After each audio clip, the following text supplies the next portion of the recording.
Welcome to SSTV5 ప్రేక్షకులకు నమస్కారం. మెదక్ జిల్లా రామాయంపేట మండలంలో ఓ రైతు భూ వివాదంలో మనస్తాపం చెంది సెల్ఫీ తీసుకుంటూ పురుగుల మందు సేవించి మృతి చెందిన సంఘటన చోటు చేసుకుంది. మృతుని బంధువులు రామాయంపేట రహదారిపై ధర్నా రాస్తారోకో చేస్తూ పోలీసులకు కుటుంబ సభ్యులకు వాగ్వివాదం చోటు చేసుకుంది. పురుగుల మందు సేవించి ఆత్మహత్య చేసుకున్న గ్రామ TRS అధ్యక్షులు రైతు పున్నస్వామి కుటుంబానికి న్యాయం చేయాలంటూ బంధువులు రాస్తారోకో చేపట్టారు.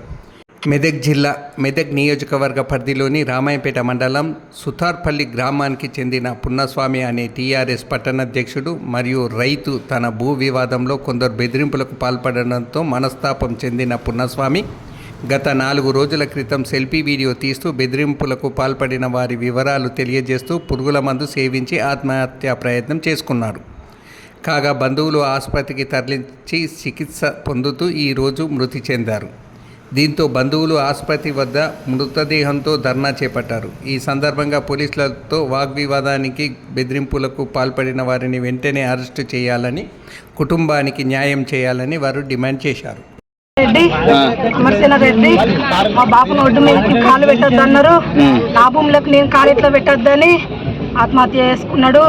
దానికి కారణం నాగరాజు, అమరసేన రెడ్డి, శ్రీధర్ రెడ్డి, మంజుల, నాగరాజు, మా బాపమ్మ పుష్ప వీళ్ళందరి కారణంగా మానసిక మాటలతోటి మా బాపుని టార్చర్ చేసిర్రు.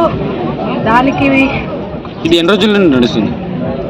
4 నెలల నుంచి టార్చర్ చేసిర్రు.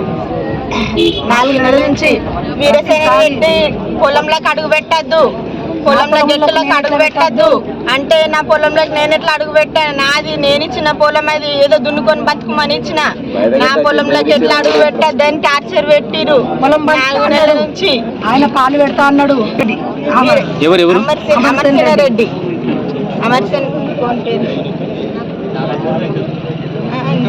శ్రీధర్ రెడ్డి, అమరసేన రెడ్డి, శ్రీధర్ రెడ్డి ఇద్దరు.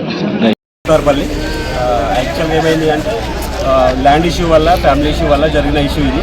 సో ఇది కాస్త ఏమైంది అంటే రిలేషన్లోనే దగ్గర నుంచి స్టార్ట్ అయిపోయి అది పాలిటిక్స్ నుంచి ఉన్న అధికారులు ఇప్పుడు ఆల్రెడీ రూలింగ్ పార్టీలో ఉన్న సపోర్ట్లతో తీసుకొని వాళ్ళు కాస్త ఈయన డెత్కు కారణమైంది. ఇది కాస్త వాళ్ళకి ఒకేసారి 2 సార్లు కాదు, పొలం దగ్గరికి వెళ్ళి లైవ్గా వాళ్ళ పైన అంటే ఒక వార్నింగ్ ఇవ్వడం కూడా జరిగింది. ఎందుకు అంటే మీరు కనుక వాళ్ళకి ల్యాండ్ ఇవ్వకపోతే కనుక మీ ప్రాణాలు మీకు వస్తే మిమ్మల్ని ఏం చేయడానికన్నా మేము రెడీ అని చెప్పడం ద్వారా ఆయన మనస్తాపానికి గురైపోయి ఆత్మహత్య చేసుకోవడం జరిగింది. అది కూడా అలాంటి చేసుకునే తత్వం కూడా ఆ పర్సన్ కాదు. కాకపోతే ఏంటి అంటే చెప్తున్నాను కదా, ఆయన ఒక 10 మందిలో 10 మందికి చెప్పిన పర్సన్. కాకపోతే ఏమైంది అంటే ఊర్లో చెప్పిన పర్సన్ ఒక్కసారిగా పోలీస్ స్టేషన్ గెలిపి కేసులు పెట్టేసి పొలం దగ్గరికి వెళ్ళి సింగిల్కి వెళ్ళి వార్నింగ్ ఇస్తే ఎలా ఉంటుంది ఎవరికైనా పరిస్థితి? ఇది కరెక్ట్ కాదు కదా. ఎంత పదవిలో ఉన్నంత మాత్రాన పదవిలో ఉన్న పర్సన్స్ చాలా మంది పర్సన్స్ ఉన్నారు. ఆ పర్సన్స్లను యూజ్ చేసుకొని కొంతమంది అది అన్యాయానికి గురికట్టారు. లాస్ట్కి అయితే రియల్ ఎస్టేట్ దందా, ఆ ల్యాండ్ కూడా రియల్ ఎస్టేట్ దందా తీసుకోవడానికి కూడా వాళ్ళు వెనకాడకుండా ఈరోజు ఈ స్థితికి తీసుకొచ్చారు. అది కాస్త 4-5 రోజుల నుంచి ఇప్పుడు రష్ హాస్పిటల్లో కొట్టు ఫైనల్గా ఈరోజు ఈ పరిస్థితి ఇది. ఒక 100% న్యాయం జరగాలి. జరిగేంత వరకు మాత్రం మేము ఇక్కడికి జరిగేది లేదు. అది సేనారెడ్డి, మార్లపూరు, నాగరాజు అండ్ వాళ్ళ సిస్టర్స్ శ్రీధర్ రెడ్డి, వీళ్ళందరూ వెంకటపూర్ శ్రీధర్ రెడ్డి, వీళ్ళందరూ సమక్షంలో వాళ్ళు చేసిన బ్లాక్ మెయిల్ ద్వారా ఈరోజు పరిస్థితి ఇక్కడ దాకా వచ్చింది. సో ఇది మేము చెప్పేది.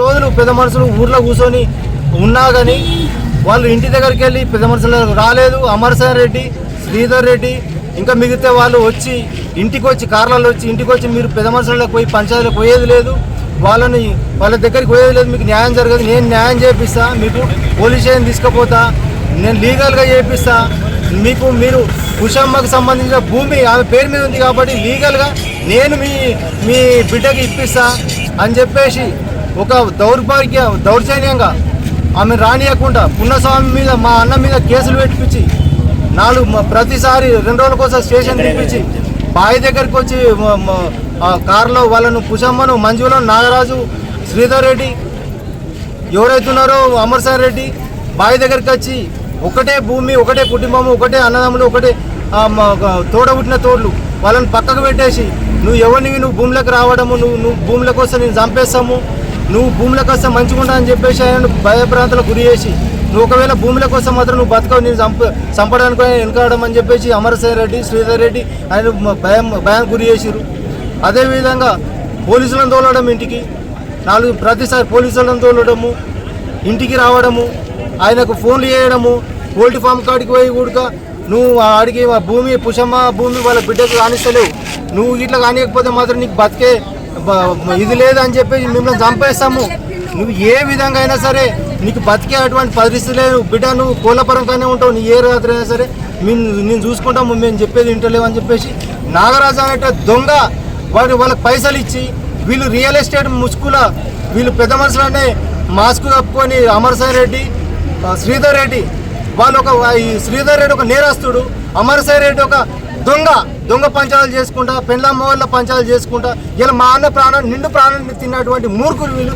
ఖచ్చితంగా వీళ్ళకు తగిన శిక్ష పడకపోతే మేము ఊరుకునే సమస్య లేదు, మేము వదలము, అప్పటిదాకా అంత్యక్రియలు కూడా వేయము, ఖచ్చితంగా వాళ్ళకి కఠిన శిక్ష వేయాలి, ఈ కుటుంబానికి సరి అయిన న్యాయం జరగాలి, ఆ కుటుంబానికి నష్టపరిహారానికి 50 లక్షలు ఖచ్చితంగా 50 లక్షల రూపాయలు ఇవ్వాలి, ఇమ్మీడియట్లీ వీలైన తొందరగా వాళ్ళని అరెస్ట్ చేయాలి, మంజులను కానీ నాగరాజు, లవాణ్య, శ్రీధర్ రెడ్డి, అమర్సాయి రెడ్డి వీళ్ళని ఖచ్చితంగా ఇమ్మీడియట్ అరెస్ట్ చేయాలి, లేకపోతే మేము ఇంకా ఫర్దర్ ఇంకా ఏమైనా సరే ఆ ముగ్గురు బిడ్డలు ఉన్నారు, ఇంటికి పెద్ద దిక్కు లేకుండా అయిపోయాడు, వాళ్ళు ఉన్నా ఒకటే లేకున్నా ఒకటే, ఒకవేళ వీళ్ళు చట్టరీత్యా నేరం ఇమ్మీడియట్ తీసుకోకపోతే ఆ ముగ్గురి ప్రాణాలు కూడా పోలీస్ స్టేషన్ ముంగంటే వాళ్ళ ముగ్గురు ప్రాణాలు కూడా పోవడానికి గ్యారంటీ ఉన్నది, ఎందుకంటే వాళ్ళు బతకరు, వాళ్ళకు రక్షణ లేదు, ఇంటికి పెద్ద దిక్కున్నటువంటి వ్యక్తినే పొట్టను పెట్టుకున్నారు, ఇప్పుడు ఆ ఆడోళ్ళు ఏం చేయలేరు, వాళ్ళు బతకరు, వాళ్ళని బతకనియ్యారు, కాబట్టి ఖచ్చితంగా వెంటనే వీలైన తొందరగా వాళ్ళని శిక్షించాలి, అరెస్ట్ చేయాలి, ఇమ్మీడియట్ ఈరోజు అరెస్ట్ చేయాలి, ఈ ఖచ్చితంగా వాళ్ళకు తగిన న్యాయం జరగాలని చెప్పేసి